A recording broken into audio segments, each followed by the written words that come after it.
Tony. I was trying to introduce Tony Will with my Veterans Affairs and Social Security, which is one of our caseworkers. Excuse me, Tony. One of my best staffers. He's there to help you as well. We're going to click through this a little bit. Should have gotten a note. We're going to click through this. Okay.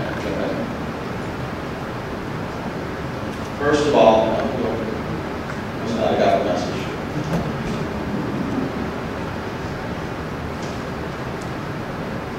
Go to the president. Please.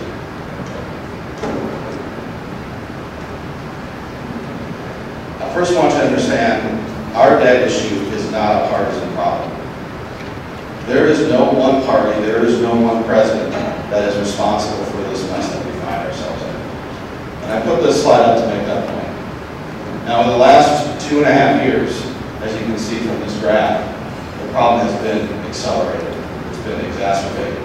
There is spending going on in this country that blows away the spending we were doing before, and it was bad before. But you go back as far as Kennedy and probably farther to see that every president, even Bill Clinton, who had those 3 great years of a balanced budget in his 8 years, still came out slightly negative in terms of the debt that was left. So I first want to make the point that this is not a partisan problem. Everyone is responsible for this condition. Next. Another way to look at this is debt day. And we have that tax day, that day that you start building for yourselves. It's usually May or June nowadays. You can work for the government until May or June, and after that, you can start keeping all the money that you make. But now we have another day to add to that. It's called debt day. This year it was July 27th.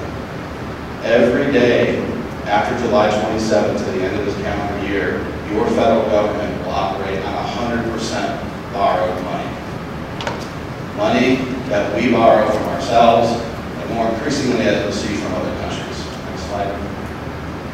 Another way to look at it is 42 cents of every dollar the federal government spends is borrowed. 42%, 42 cents of it we borrow from ourselves or other countries. And that's just regular operating.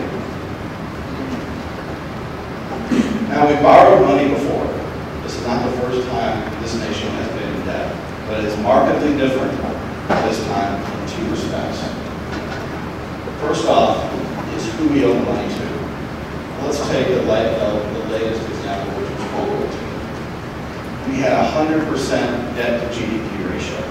That is, after World War II, our debts were slightly greater than everything this country produced, everything, the value of which our debt was greater than that. But in World War II, we owed the money mostly to ourselves. Remember those war bond posters? We paid for the war. We ran up the country's debt. Now, if you look at the 3 pie chart slide,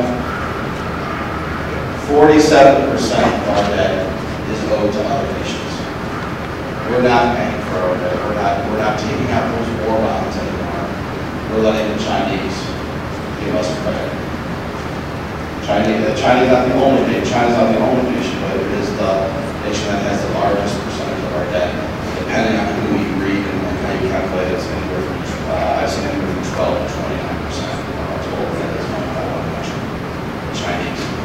To put that in real politic terms, and this is why many of our military leaders say that our biggest national security threat was not Osama bin Laden. It wasn't terrorists. It isn't terrorists. Our biggest national security threat is our debt. The money that we pay China every week, the interest we pay them every week, is enough for them to buy 3 Joint Strike Fighters a week and still have $50 million left over every week. So you can see how our national security has the potential to be compromised, and how in fact it is compromised by this tremendous debt load that we've incurred and continue to load up on. Next. This is what your federal government currently spends money on. This is a typical pie chart equals 100%. We took out 2 pieces. These 2 pieces together represent what you may have heard in the news called discretionary spending. They call it discretionary because in Congress we get to vote on it every year, how much we want to spend on the discretionary side, on what programs. The pie chart shows that the two pieces show that discretionary spending is further subdivided into defense spending and non-defense spending. So when you hear us voting on a budget, or proposing a budget, or talking about a continuing resolution to continue to fund government in the absence of a budget, for example, the United States Senate, your United States Senate passed a budget for 850 days. So you have these continuing resolutions that we continue to operate government on. When we talk about those kind of terms, all we're talking about are those two pieces of the pie. That's it. We're not talking about making a spending decision on Social Security. We're not talking about making a spending decision on Medicare, Medicaid, on veterans benefits. I know some are concerned about, very concerned about that. About welfare programs, about the food stamps that are used, about the interest we pay other countries. All that you see is set in stone. And we don't get to choose, as your representative, I don't get to choose how much I want to spend. Those formulas are all baked into the underlying law. And you see that that represents about 60%. What we call the mandatory or autopilot spending year after year, that represents over 60% of the budget. And the discretionary side, really only about 40%. Thanks. I often heard the argument, and it's a decent one, it's one I appreciate because I certainly pay into Medicare, Social Security, like many of us do.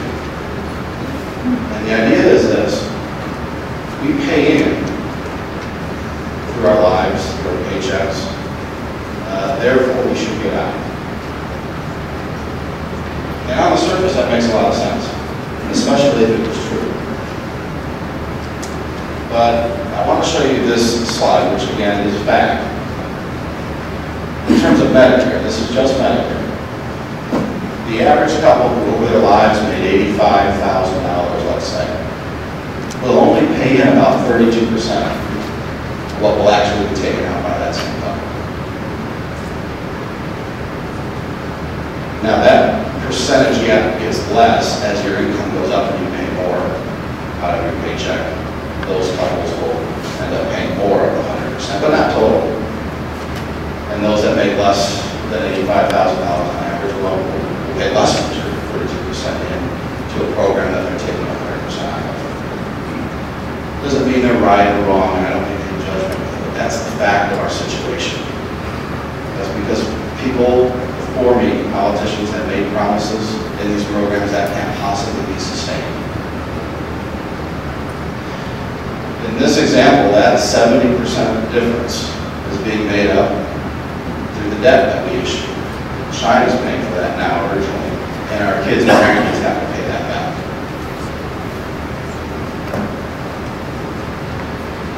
We don't have a slide on Social Security, in a much better situation.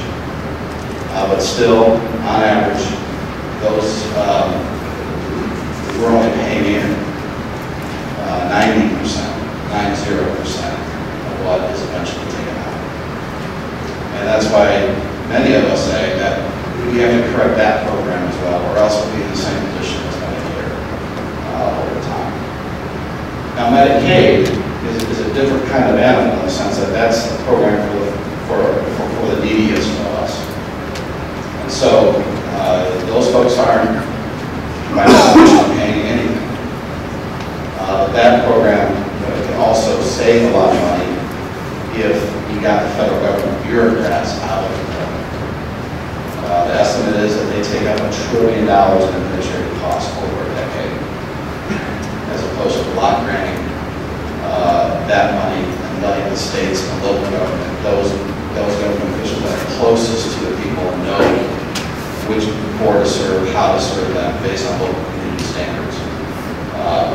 So there's money to be saved in Medicaid, but it doesn't fit the same kind of pay in, pay out dynamic that Medicare Social Security do. Next one. And that's the current situation. The more dire issue is what's coming. We have a lot of folks who are entering retirement, colloquially called the baby boomers, and they will affect these retirement programs just like they've affected the American landscape throughout their lives. And again, that's not a judgment or anything, that's just the fact of the matter. There are a lot more people who are coming to the system immediately, 10,000 a day now, that are going to need or use these programs, let's say, that have been promised benefits under these programs, and that will skyrocket our debt. We are just at about 100% debt to GDP ratio now, what this slide shows. And the data may be a little bit outdated. I think it's going to come sooner now, the closer we look at it. By 2050, our debt will be over 300% of what our GDP is scheduled to be at the same time. And that assumes a GDP growth rate of about 3%, which has been our historical average. So these are the things that we as a country are dealing with. I almost said these are the things that I'm dealing with as your representative in Congress, and that sure is true. But if this republic is going to remain free, we all have to get involved in helping solve this. I don't pretend to know the best answers to it. I have some ideas. I'll take them as answers to your questions. But if you have some, now is the time. Not just here tonight, but in this entire period where we have the country's attention on this issue, we need to get a hold of it. Next. Yes. What month was that it started red? Thank you. Go back first. Couldn't see it back there. I should have explained that better. Where it's red, it starts going up is today.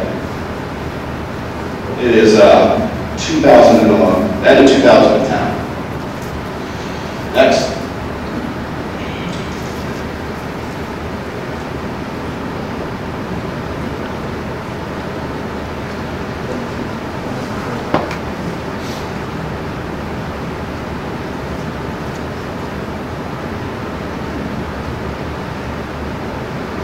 There's also a cost if we wait.